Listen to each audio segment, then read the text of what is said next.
So, audiophiles and mere hi-fi enthusiasts. I made a video recently, the theme being that it would be interesting to be able to listen to a high-quality interconnect that was designed to have a known defect or defects. This way, audiophiles and enthusiasts could learn how to recognise poor quality cables and perhaps appreciate high quality cables more. As of now, there are nearly 300 comments. Hardly any addressed my suggestion. Most went along the lines of, "Hey, you can't hear cables, you're an idiot," or "Any cheap but competently designed and manufactured cable is fine. Buy them from Amazon." Oh, well. We've added nothing to the debate but noise. But I'll let Betty and Debbie summarise and paraphrase some that did comment on my idea. A good and correctly designed and manufactured cable isn't low-end. If a cable has a sound signature, it is flawed. Defective interconnects for the audiophile that wants that warm musical sound that introduces a full sound stage and the realism of a black, dark embrace. Imperfection might not always be a negative in a cable. I started using solid core, which was relatively inexpensive and to me sounded better. I'm sure it was an undesirable resistance characteristic, but it worked for me. I'm getting a headache from thinking about the concept of paying for a defective cable on purpose. After using many cord interconnects, I'm convinced they add in manufacturing defects, so you want to keep upgrading up the line. That last one was interesting. I think one might generalise that it isn't always in a manufacturer's interest of anything to develop the perfect product. If it's perfect, there's no need to upgrade in future. I'll throw in the example of the Shure SM58 microphone from 1966, which was so good at its job, live vocals mainly, that I'm sure that Shure wishes they'd never created it. Still available now. But I'm thinking maybe I wasn't specific enough about the kinds of defects I'd like to hear for this learning experience.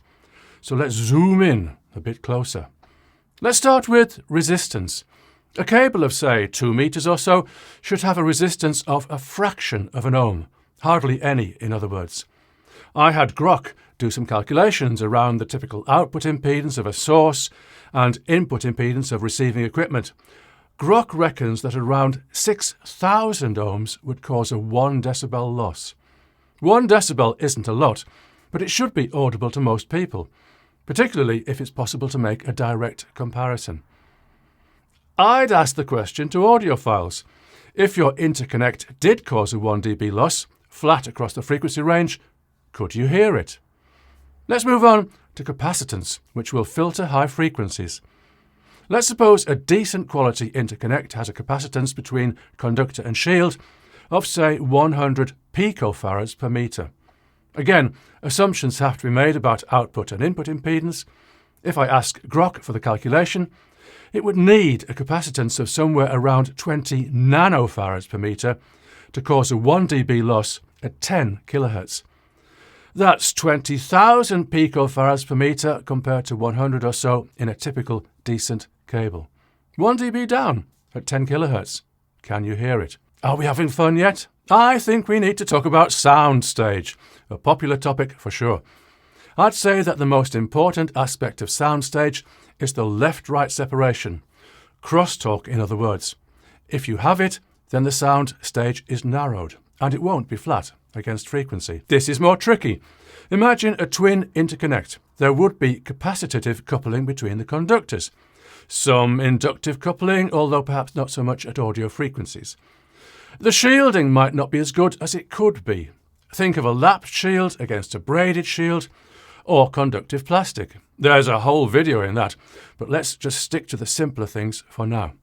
So, for a designer to intentionally make this an issue, or an incompetent designer to make it an issue accidentally, 1.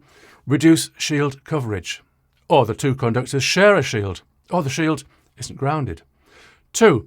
Increase the capacitance between the channels, place the conductors close together, or insulate them with material with poor dielectric properties. 3. Make the path from shield to ground high resistance rather than near zero. This creates a path for signal to leak between the channels. Anyway, cut to the chase. Adding 10 nanofarads of capacitance between the channels, which is a lot, should lower the channel separation to around 30 dB at 10 kHz. Audiophiles, again, can you hear it? I'll stop now. What I'll say is that these are crazy levels of problem, and if Grok's calculations are correct, the issues would be only just audible to most people. Commenters, what say you now? See you soon. Hey Betty, I notice you've had a makeover. Looking good. Yes, Debbie, you too, but you didn't really need one. You always look great. What about Phil?